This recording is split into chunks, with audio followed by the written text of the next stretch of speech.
Hidup dia kasih, mati dia selamatkan, kubur dia hapus segenap dosa,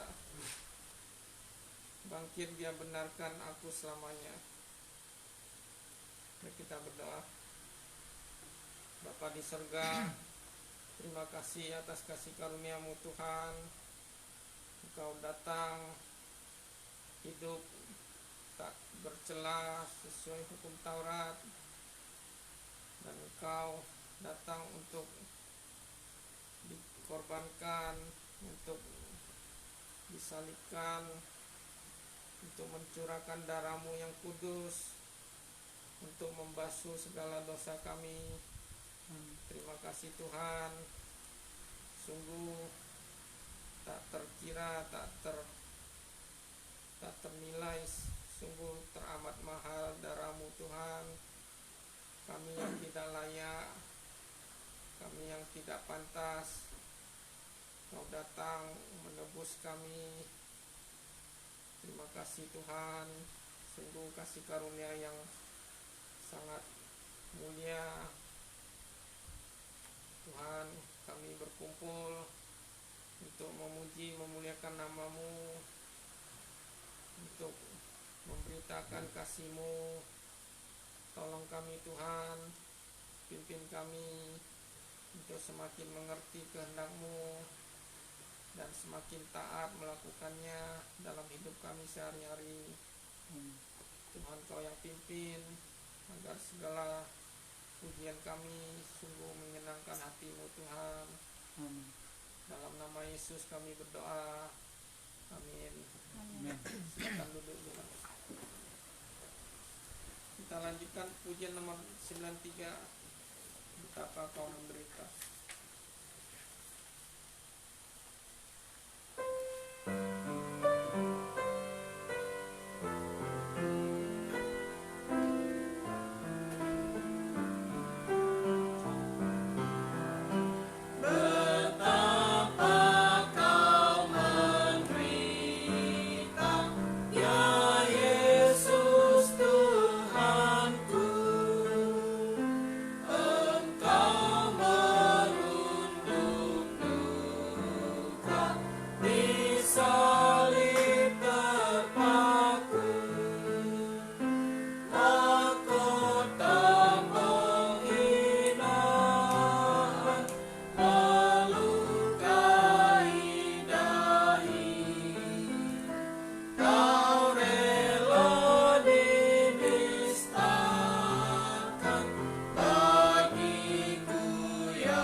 Diriku yang bernoda Kau jadikan suci.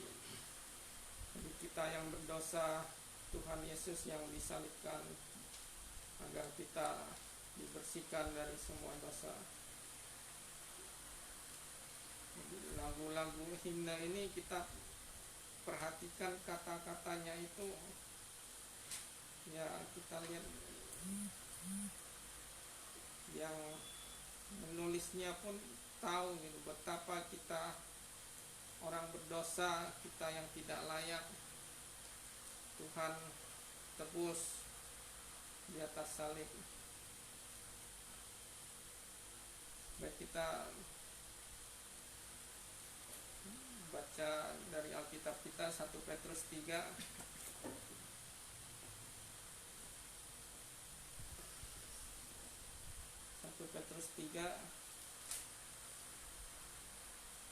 ayat 18 sampai habisnya, sampai 22. Kita baca bergantian, saya mulai ayat 18, Jemaat ayat 19 sampai ayat terakhir kita baca bersama-sama. 1 Petrus 3 ayat 18 sampai 22.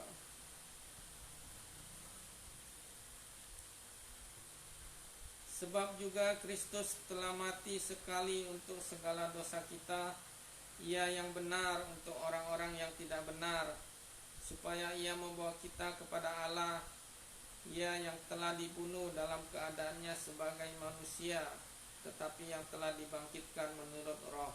Dan di dalam roh itu juga Ia pergi memberitakan Injil kepada roh-roh yang di dalam penjara, yaitu kepada roh-roh mereka yang dahulu pada waktu Nuh tidak taat kepada Allah, ketika Allah tetap menanti dengan sabar waktu Nuh sedang mempersiapkan baterainya, di mana hanya sedikit, yaitu 8 orang yang diselamatkan oleh air bah itu. Juga kamu sekarang diselamatkan oleh kiasannya, yaitu baptisan. Maksudnya bukan untuk membersihkan kenajisan jasmani, melainkan untuk memohon hati nurani yang baik kepada Allah oleh kebangkitan Yesus Kristus, yang duduk di sebelah kanan Allah. Kita baca bersama-sama. 1, 2, 3. Yang duduk di sebelah kanan Allah setelah Ia naik ke surga, sudah segala malaikat, kuasa dan kekuatan ditaklukkan kepadanya. Amin. Kita lihat, Kristus telah mati sekali untuk segala dosa kita. Kristus mati sekali. Ada gereja mereka setiap hari Minggu korbankan Yesus lagi gitu. Jadi setiap minggu itu mereka acara mereka itu Yesus itu bukan, jadi kalau kita menurut Alkitab kita mengingat korban Yesus yang sudah lampau. Tapi ada gereja mereka bukan mengingat, tapi mereka korbankan Yesus lagi pada saat kebaktian itu. Jadi berkali-kali Yesus harus mereka matikan. Jadi di sini disebut Kristus telah mati sekali untuk segala dosa kita. Dia yang benar untuk orang yang tidak benar, supaya Ia membawa kita kepada Allah. Ia yang telah dibunuh dalam keadaannya sebagai manusia. Keadaannya sebagai manusia. Jadi kalau Dia datang sebagai Allah, ya Dia tidak bisa dikorbankan. Dalam keadaannya sebagai manusia, Dia memberi dirinya sebagai korban yang tak bercela, supaya semua manusia bisa ditebus dari dosa kita. Baik, kita lanjutkan pujian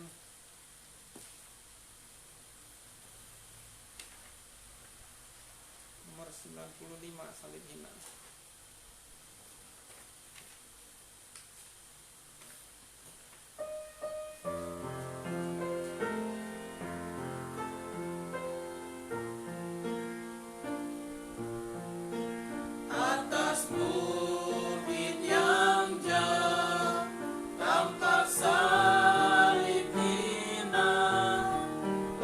Dari sengsara jelas.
Tuhan yang maha mulia turun dari tatanya hanya untuk menebus kita yang hanya debu, yang kita yang seharusnya masuk neraka. Tuhan datang menanggung segala kesalahan kita di atas salib. Baik, sebelum kita mendengarkan firman Tuhan, baik kita panjatkan pujian nomor 98, bila ku ingat salibnya. 98.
Baik, puji Tuhan. Selamat hari Minggu.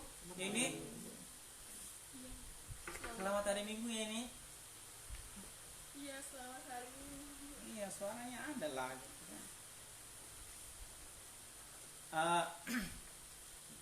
Mari saya cek-cek lagi buku-buku sejarah. Rupanya pada abad ketiga itu orang-orang percaya memuji Tuhan tanpa musik. Jadi mereka benar-benar pada abad ketiga itu nggak ada, mereka memuji Tuhan tanpa musik. Mereka memuji Tuhan, ya ada juga sih memuji Tuhan, tapi sekali lagi nggak pakai musik ya. Jadi sekarang kita pakai musik ya. Kalau pakai musik berarti harus musik yang lurus ya, harus musik yang benar, karena musik itu tidak netral. Baik, saudara terkasih dalam Tuhan, mari kita buka firman Tuhan. Hari ini kita bicara mengenai ada banyak jalan menuju neraka. Ada banyak sekali bertebaran di dunia ini. jalan menuju neraka, tapi hanya satu jalan menuju surga yang abadi.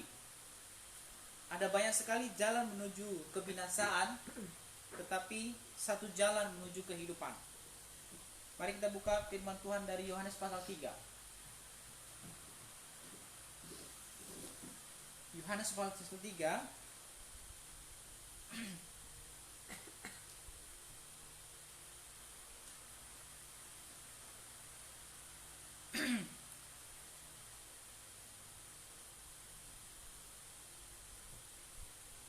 Mari kita bangkit berdiri.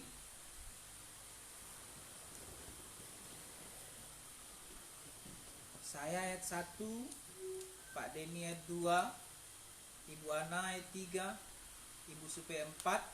Demikian seterusnya, satu ayat satu orang, termasuk Ode. Jadi suaranya kedengaran supaya saya dengar ya. Baik, firman Tuhan Yohanes 3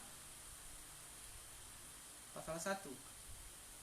Adalah seorang Farisi yang bernama Nikodemus, seorang pemimpin agama Yahudi.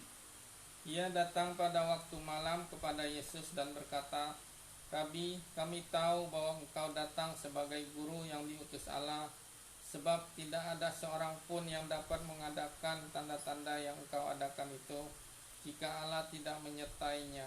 Yesus menjawab katanya, Aku berkata kepadamu, sesungguhnya jika seorang tidak dilahirkan kembali, ia tidak dapat melihat kerajaan Allah. Kata Nikodemus kepadanya, bagaimanakah mungkin seorang dilahirkan kalau ia sudah tua? Dapatkah ia masuk kembali ke dalam rahim ibunya dan dilahirkan lagi? Jawab Yesus, aku berkata kepadamu, sesungguhnya jika seorang tidak dilahirkan dari air dan roh, ia tidak dapat masuk ke dalam kerajaan Allah.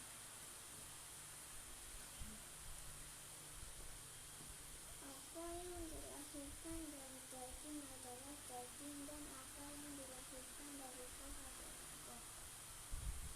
Janganlah kau heran karena berkata kepadamu, kamu harus dilahirkan kembali. Angin bertiup kemana ia mau, dan engkau mendengar bunyinya, tetapi engkau tidak tahu dari mana ia datang atau kemana ia pergi. Demikianlah halnya dengan tiap-tiap orang yang lahir dari roh.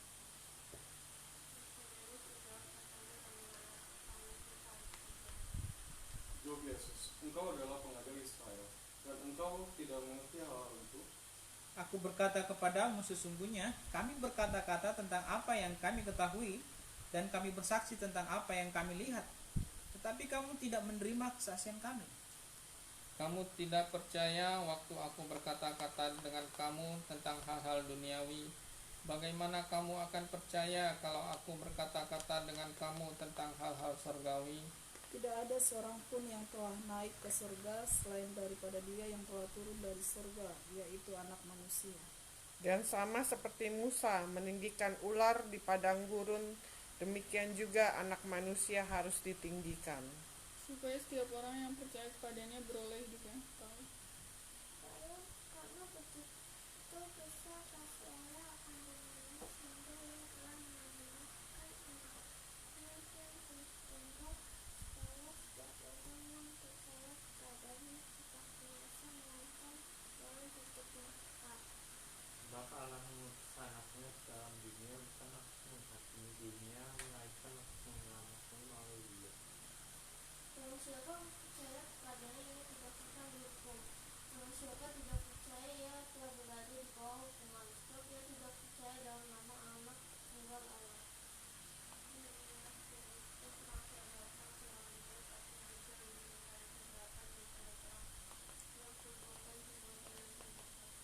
Sebab barang siapa berbuat jahat, membenci terang dan tidak datang kepada terang itu, supaya perbuatan-perbuatannya yang jahat itu tidak nampak.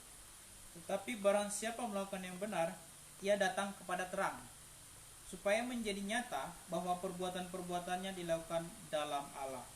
Kita berdoa. Tuhan, firman-Mu adalah roh dan hidup. Firman-Mu adalah kebenaran. Engkau yang menggugah hati tiap-tiap orang berdosa.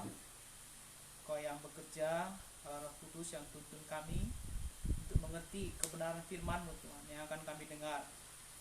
Bapa dalam surga, berbicaralah kepada kami sekalian ya Tuhan, sebab kami semua mendengar. Dalam nama Tuhan Yesus kami berdoa. Amin. Silakan duduk.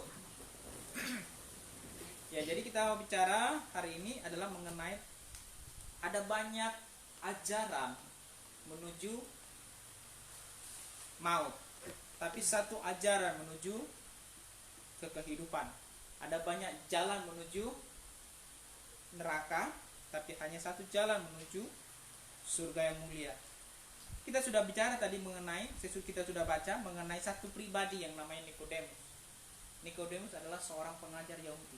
Dia seorang semacam rabi. Siapa sih ini pernah nonton atau YouTube jaringan apa? Jews ya, internasional. Itu rata-rata mereka punya rabi itu, dia punya beard, dia punya jenggot itu panjang ya. Katanya sih hikmat itu dilihat dari jenggot. Jadi orang-orang rabi Yahudi itu sampai panjang begitu mereka pelihara dengan baik. Sedang dikasih dalam Tuhan, rabi-rabi ya. Rabi-rabi, Tuhan Yesus termasuk salah satu rabi ya. Dia adalah rabi. Rabi apa artinya, Michael? Nah, ini yang satu orang namanya Nikodemus. Dia paham benar semua hukum Taurat. Ada 613 yang didetailkan hukum Taurat itu. Jadi segitu banyaknya. Pasti dia seorang pengajar yang fasih. Tetapi dia tidak paham apa itu namanya lahirkan kembali. Tuhan Yesus bicara lahir kembali maksudnya adalah kamu harus percaya padaku. Itu kata singkatnya gitu. Jadi sedang dikasih dalam Tuhan, kita melihat Nikodemus seorang yang ahli dalam agama. Nah, ada banyak sekarang manusia-manusia yang fokus pada agamanya, bahkan membidangi agamanya, bahkan menjadi pembicara dalam agamanya, tetapi mereka belum diselamatkan. Belum selamat mereka. Sepertinya mereka hanya melakukan itu untuk apa? Untuk ya demi jabatan, supaya dilihat orang, supaya ada manfaat dalam hidup ini. Ya udah, saya memegang jabatan ini. Ada value saya dalam masyarakat, maka saya pegang jabatan ini. Tapi saudara terkasih dalam Tuhan, sama seperti Nikodemus, walaupun dia pengajar hukum Taurat, dia belum dilahirkan kembali rupanya.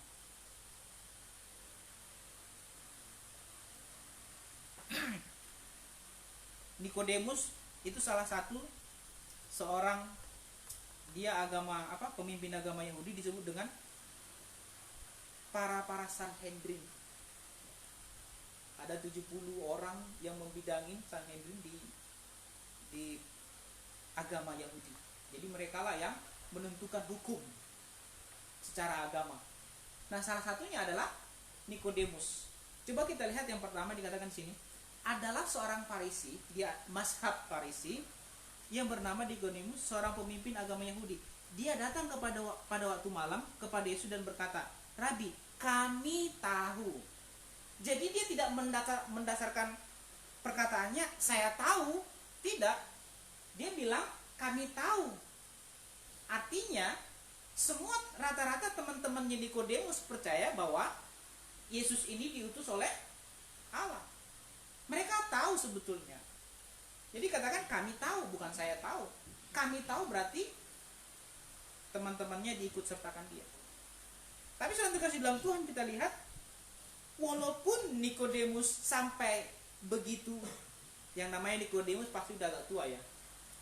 Orang muda nggak boleh. Bahkan di Yahudi itu ada semacam, kalau kamu belum umur 30 tahun, maka kamu nggak boleh bicara depan umum. Itu sebabnya waktu Yohanes umur 30 tahun atau Tuhan Yesus umur 30 tahun, baru dia boleh berbicara di depan umum. Nah, saudara dikasih dalam Tuhan, ini Nikodemus pastinya sudah punya umur. Dia sudah fasih. Tapi itu pun dia belum diselamatkan.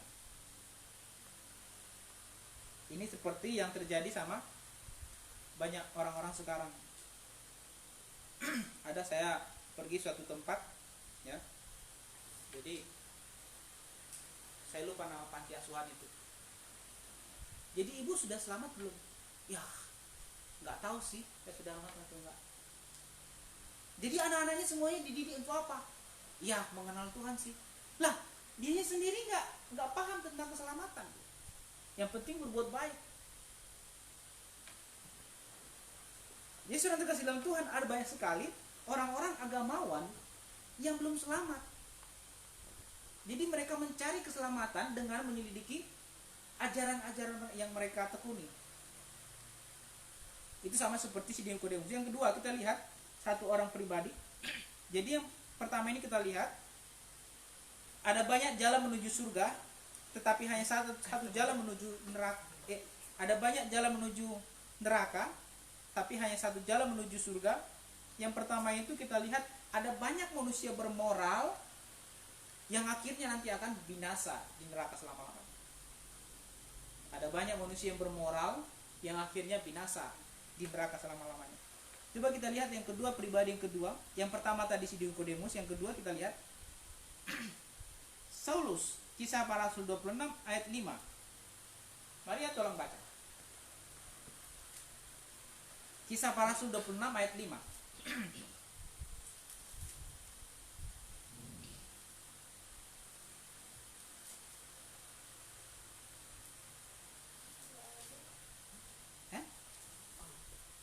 Ada. Hah?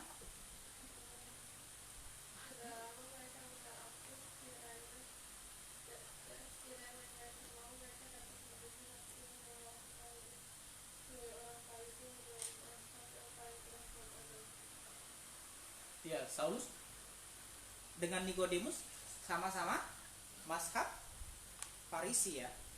Dia sama-sama Farisi. Dia sedang tugas dalam Tuhan. Saulus orang yang paling taat dalam agamanya, membenci kekristenan, membenci orang yang percaya pada Yesus Kristus, dan dia ambil semua orang yang percaya pada Yesus dan masukkan ke dalam penjara. Itu awalnya dia.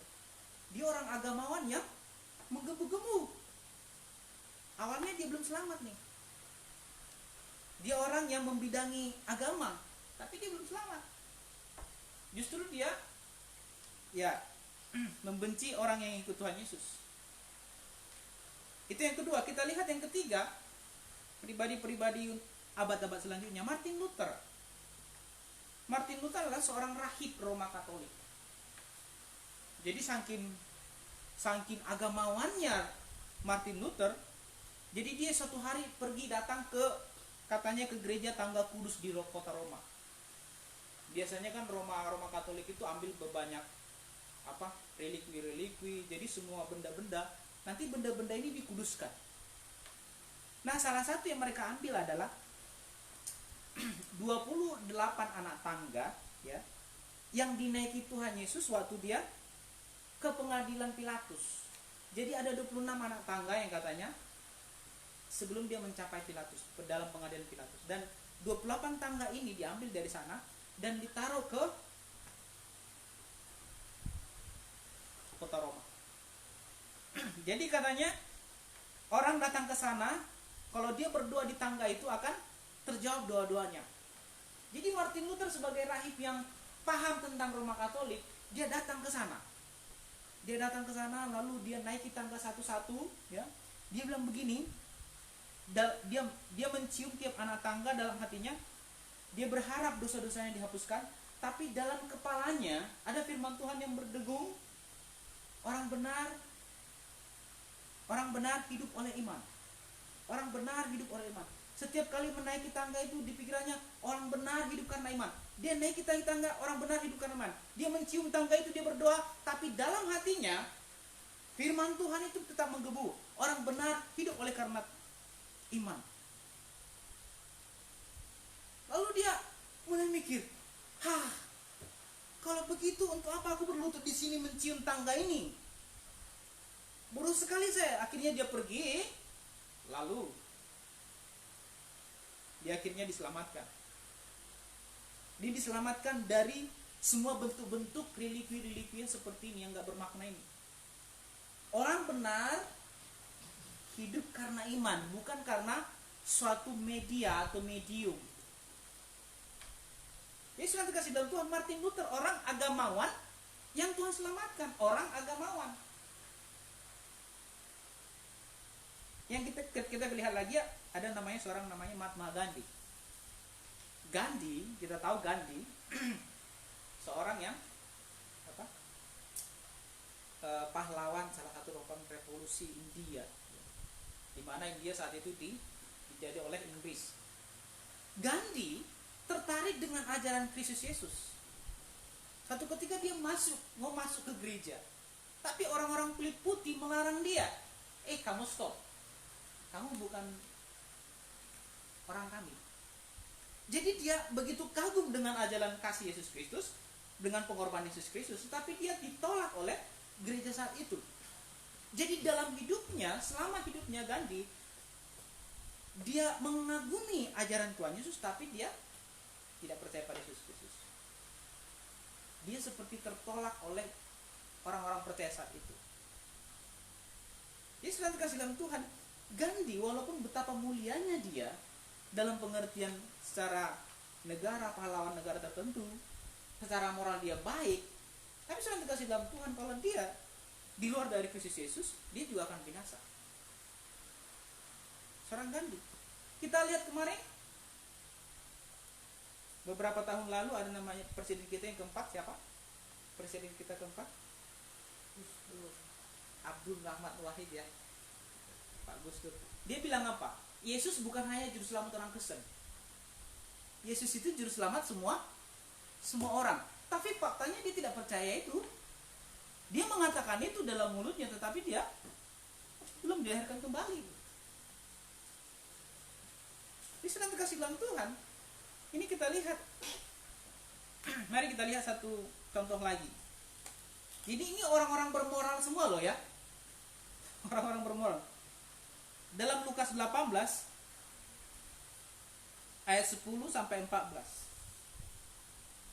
Gimana orang-orang bermoral itu rata-rata Tuhan akan binasakan selamanya di neraka. Bukan karena moralitas mereka, tetapi karena dosa mereka. Lukas 18 ayat 10 sampai 14.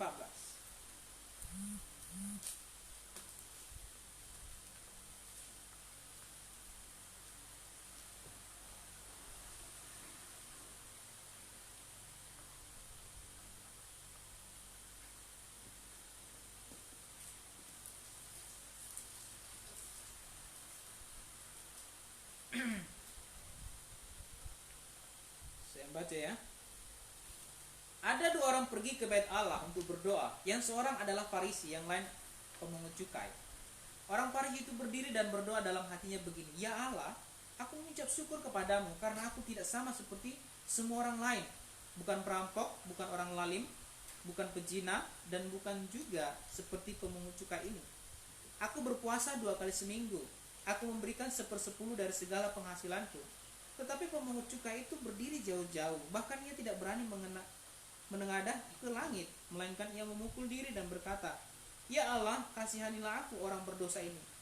Aku berkata kepadamu, orang ini pulang ke rumahnya sebagai orang yang dibenarkan Allah, dan orang lain itu tidak. Sebab barang siapa meninggikan diri, ia akan direndahkan, dan barang siapa merendahkan diri, ia akan ditinggikan. Saudara dikasih dalam Tuhan. Maksudnya di sini, orang Farisi ini sangat mengagungkan apa yang disebut dengan moralitas, sangat mengagungkan ajaran mereka, ajaran dia. Dia meninggikan diri dengan apa? Dengan moralitas dia. Tapi Tuhan berkata enggak, orang seperti ini enggak layak dibenarkan. Sehingga saya teringat dengan, saya lihat ada suatu video Atheist Delusion. Kalau misalnya lihat di YouTube itu Atheist Delusion. Kamu orang baik enggak? Ya, saya orang baik. Jadi semua rata-rata yang diwawancarai orang-orang ateis itu mengaku dirinya orang baik. Dia orang baik, berarti orang baik ya ke surga dong gitu. Tapi ketika diselidiki, diteter dengan pertanyaan-pertanyaan, akhirnya dia sadar, oh ya, saya bukan orang baik rupanya. Dalam kategori kamu tidak masuk penjara, benar kamu tidak orang baik. Tapi di hadapan Tuhan beda cerita. Nah, sudah dikasih dalam Tuhan, orang Farisi, Nikodemus, Mahatma Gandhi, semua yang lain-lain ini orang-orang yang moralnya bagus. Tetapi mereka meninggikan diri dengan atas dasar apa? Kebaikannya mereka, pemahaman mereka tentang firman atau ajaran mereka. Mereka meninggikan diri dalam hal itu. Dan Tuhan berkata, tidak layak. Tidak layak. Orang yang menganggap dirinya mereka benar, bukan berdasarkan firman Tuhan, tapi menurut moralitas mereka dan menurut ajaran mereka. Jadi saudara dikasih dalam Tuhan, ada berapa banyak nanti manusia-manusia yang menganggap dirinya baik. Zaman kita zaman positive thinking gitu. Udahlah yang positif-positif aja. Katakan semua yang baik pada orang lain. Tidak perlu bicara mengenai hal-hal yang katakan salah. Oh, salah sesuatu hal yang dilarang sekarang ini. Mengatakan salah sesuatu hal yang dilarang. Semua positif-positif saja. Nah, filosofi ini merambah kepada semua kehidupan sekarang. Jadi orang menganggap dirinya saya baik. Wah, yalah saya nggak ada, jarang orang yang mengkritik saya. Jarang orang mengatakan saya salah. Ya udah, saya damai dengan itu. Saya damai dengan itu ya. Akhirnya mereka berpikir saya orang baik. Tapi sudah dikasih dalam Tuhan, tidak ada orang yang diselamatkan kalau dia belum tahu bahwa dia orang berdosa. Tidak ada satu orang pun yang dilahirkan kembali kalau dia belum menyadari dia orang berdosa. Tidak ada satu orang pun yang Tuhan selamatkan kalau dia belum pernah menyesali dosa-dosanya. Tidak akan mungkin dia dilahirkan kembali. Kalau dia berpikir, kalau misalnya kita berpikir di sini kita orang baik karena kita nggak masuk penjara gitu ya, tidak menipu secara besar-besaran begitu ya. Tidak, bukan kategori itu. Itu bukan kategori baik di hadapan Tuhan. Kategori baik di hadapan Tuhan berdasarkan karakter Tuhan, dia kudus. Jadi sudah terkasih dalam Tuhan, kita melihat ada banyak di dunia ini nanti yang menganggap dirinya orang bermoral, tapi akan Tuhan masukkan ke dalam neraka. Sekali lagi bukan karena moral mereka masuk neraka, tapi karena dosa mereka. Yesus datang ke dalam dunia untuk menyelamatkan. Yesus mati tadi satu kali untuk selamanya. Sekali untuk selamanya. Jadi sudah tegas dalam Tuhan, kalau misalnya kalian ini belum menyadari saya orang berdosa, saya layak masuk neraka, nggak mungkin kalian akan diselamatkan. Oh, saya bagus kok, saya lebih bagus daripada anak-anak lain. Kalau masih berpikiran seperti itu, saya bukan orang berdosa, itu nggak mungkin ada keselamatan di sana. Karena orang diselamatkan harus menyesali dosa-dosanya, harus jijik terhadap dosanya itu. Karena kasih dalam Tuhan, Tuhan jijik terhadap dosa. Yang kedua kita lihat, yang pertama tadi ada banyak orang bermoral di dunia ini yang akhirnya menuju kebinasaannya. Yang kedua, pertanyaan kita adalah Roma 3 ayat 10.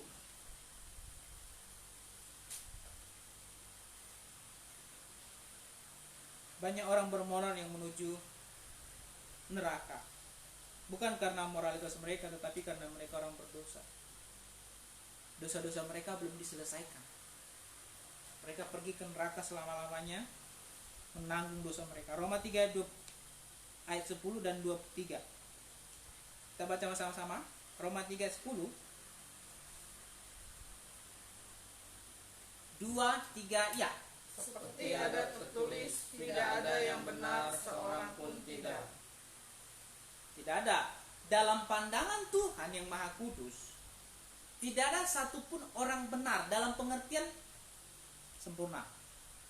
Tidak ada satupun manusia yang benar. Bagaimana dengan bayi Tuhan? Dia kan belum melakukan satu ini dan itu. Ya, dia tidak benar di hadapan Tuhan. Karena dia anak Adam. Dia orang berdosa. Ayat 23. 2, 3, ya. Karena semua orang telah berbuat dosa dan telah kehilangan kemuliaan Allah. Amin. Jadi sudah dikasih dalam Tuhan, Tuhan berkata semua orang sudah berdosa. Alkitab berkata orang berdosa itu musuh Tuhan. Jadi Tuhan marah kepada semua orang berdosa, tapi sekaligus juga mengasihi orang berdosa itu. Ya, Tuhan musuh orang berdosa, tapi sekaligus juga Tuhan mengasihi musuhnya itu.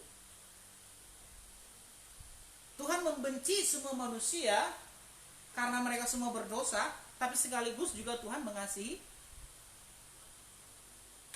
manusia itu. Dia sudah terkasih dalam Tuhan. Itulah keadaan kita.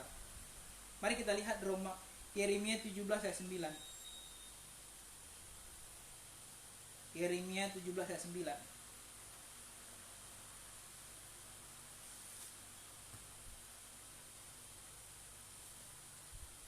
Yeremia 17 ayat 9. Semua sudah ketemu?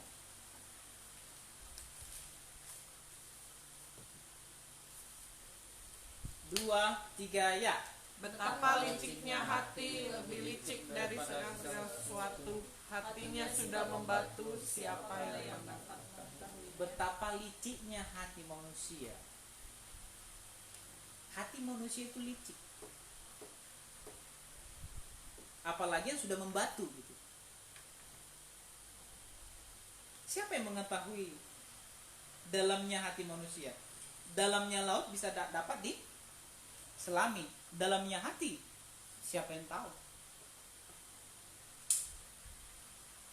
Ini sudah terkasih dalam Tuhan, kita melihat di sini, hati kita itu kata Tuhan itu busuk ya.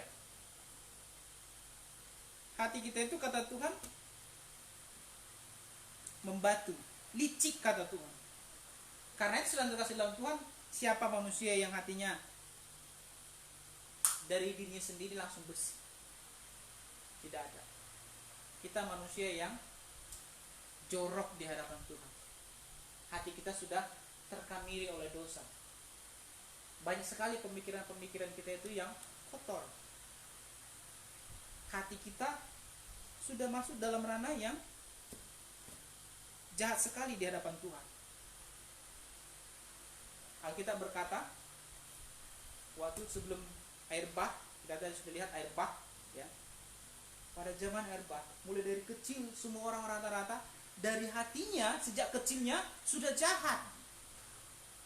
Semua manusia awalnya dari kecilnya sudah jahat kata Tuhan. Sehingga apa? Waktu air bah semua Tuhan matikan, mau bayi-bayi kayak semua yang lain-lain Tuhan matikan. Hanya 8 orang yang selamat. Apakah ribuan orang yang berkata, "Oh Nuh, kamu sok benar sendiri. Wah, kamu gila Nuh. Kenapa? Kamu bangun bahtera di tengah-tengah pegunungan yang tidak ada laut, yang belum pernah yang namanya hujan belum pernah. Hujan belum ada pada saat itu. Laut masih jauh. Kamu bangun di sini, kamu gila." Orang-orang pada saat itu lebih banyak, ribuan orang. Masa tidak ada satupun yang benar, hanya kamu sendiri Nuh? Tapi Alkitab berkata, ya, hanya dia sendiri yang benar. Hanya dia sendiri yang benar dari semua ajaran-ajaran pada saat itu. Hanya Nuh sendiri yang benar.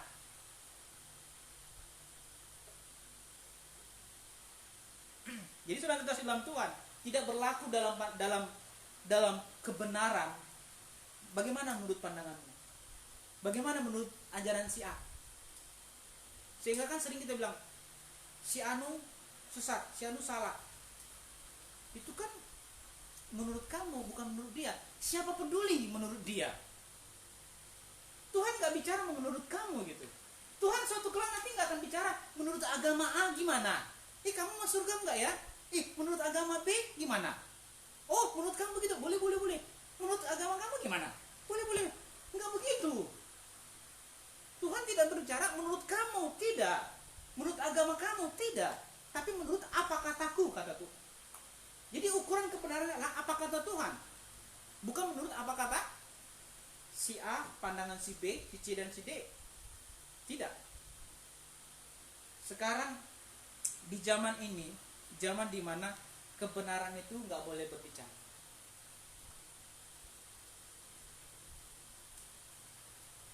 Zaman dimana semua benar sekarang ya, pluralisme agama ya, semua benar. Ya semua benar, tidak ada yang salah di sini. Ini masalah perspektif kata mereka, ini masalah sudut pandang. Tidak, Tuhan tidak minta sudut pandang kamu orang berdosa. Tuhan tidak minta semua sudut pandang agama-agama lain. Tuhan minta kamu datang pada Yesus Kristus. Karena semua ajaran kamu adalah menuju pada kebinasaan. Mari kita lihat Yohanes 3 ayat 15 sampai 16. Yohanes 3 ayat 15 sampai 16. Kita kembali awal kita.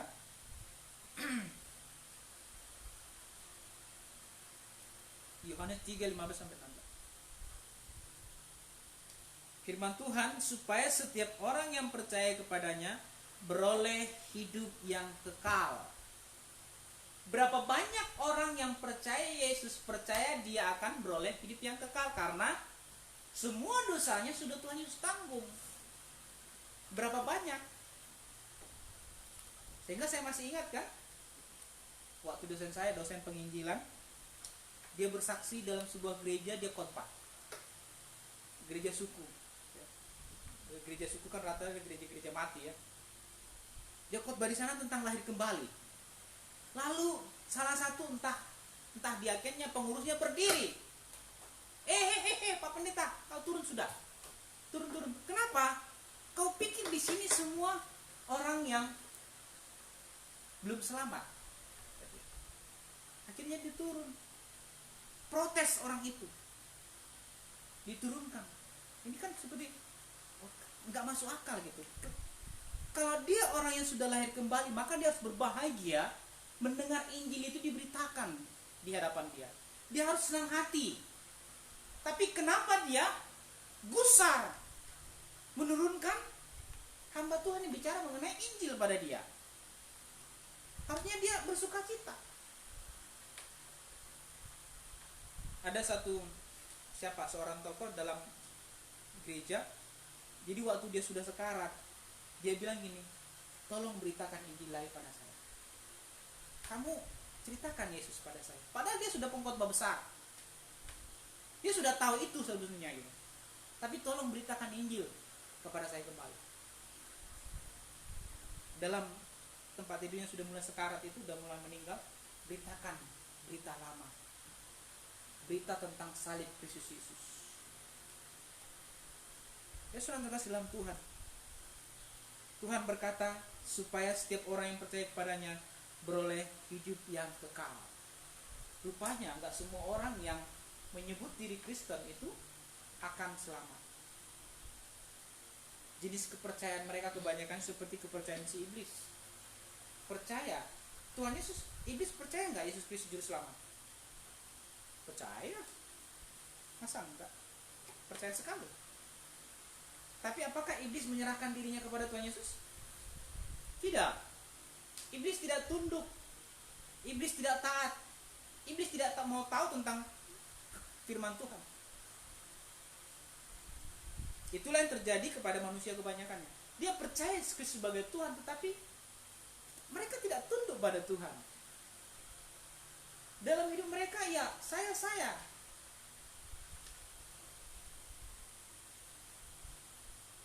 Bahkan kebanyakannya Alkitabnya berdebu di mana?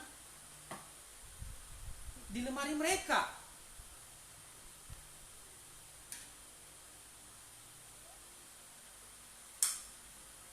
Mari kita lihat satu ayat.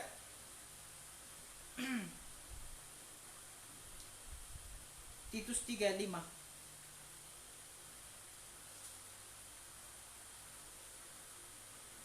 Titus 3:5. Tuhan berkata di sini bahwa Dia telah menyelamatkan kita bukan karena perbuatan baik yang telah kita lakukan. Jadi Tuhan Yesus menyelamatkan kita bukan karena perbuatan baik yang telah kita lakukan. Sehingga saya masih ada seorang ibu yang sangat bangga sekali dengan suaminya. Suaminya masak gitu ya. Waktu saya bicara mengenai keselamatan, dia puji-puji suaminya. Kenapa? Suaminya masak. Suaminya nggak seperti kebanyakan suami-suami lain gitu ya. Suaminya sayang anak-anaknya gitu, sayang sama dia juga. Tapi saya bilang itu bukan poinnya orang selamat.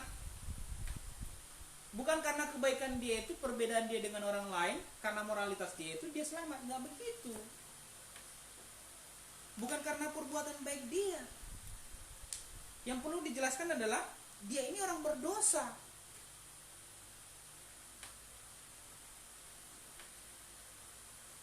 Kebanyakan orang berpikir bahwa kalau dia sudah baik, orang lihat bahwa dia baik sekali, dia melakukan dan itu, maka dia selamat. Tapi itu adalah kebohongan besar. Besar. Dengar sini baik-baik. Jangan main-main di situ. Yesaya 64 ayat 6. Elizabeth baca. Yesaya 64 ayat 6.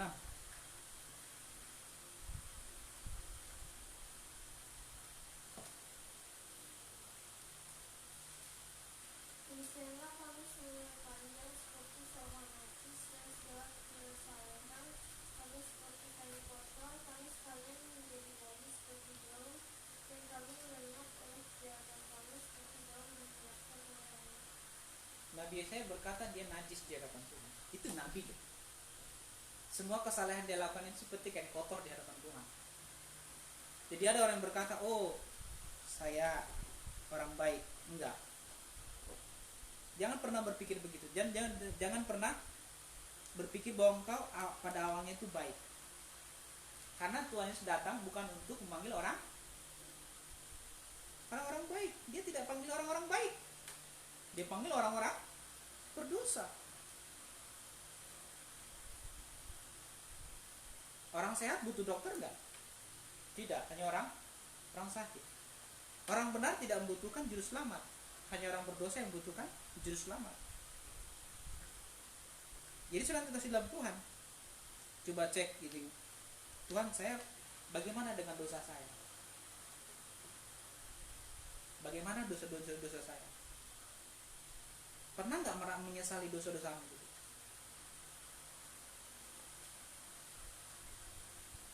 Mari kita bangkit berdiri.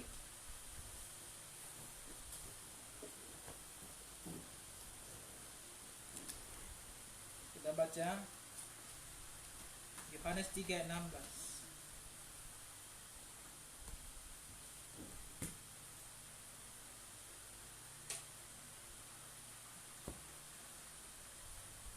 Yohanes 3:16. 2-3 iya. Karena begitu besar kasih Allah akan dunia ini, sehingga ia telah mengaruniakan anaknya yang tunggal, supaya setiap orang yang percaya kepadanya tidak binasa, melainkan beroleh hidup yang kekal. Amin. Kita tundukkan kepala.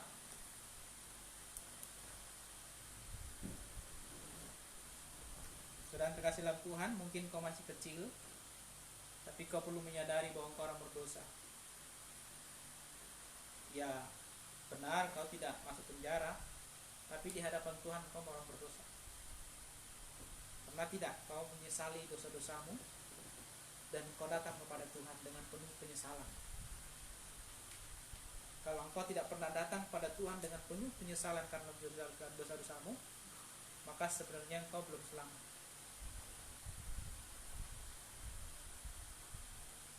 Bapa dalam surga, terima kasih untuk firman-Mu yang mengingatkan kami tentang berita yang didengungkan oleh para nabi dan para rasul yang kami ulang-ulang tiap minggu, dan kami bersuka cita mendengar hal itu karena juru selamat kami telah mati menggantikan kami. Kami boleh percaya akan hal itu ya Tuhan. Terima kasih Bapa dalam surga, terima kasih. Di dalam nama-Mu Tuhan Yesus kami bersyukur untuk firman. Amin.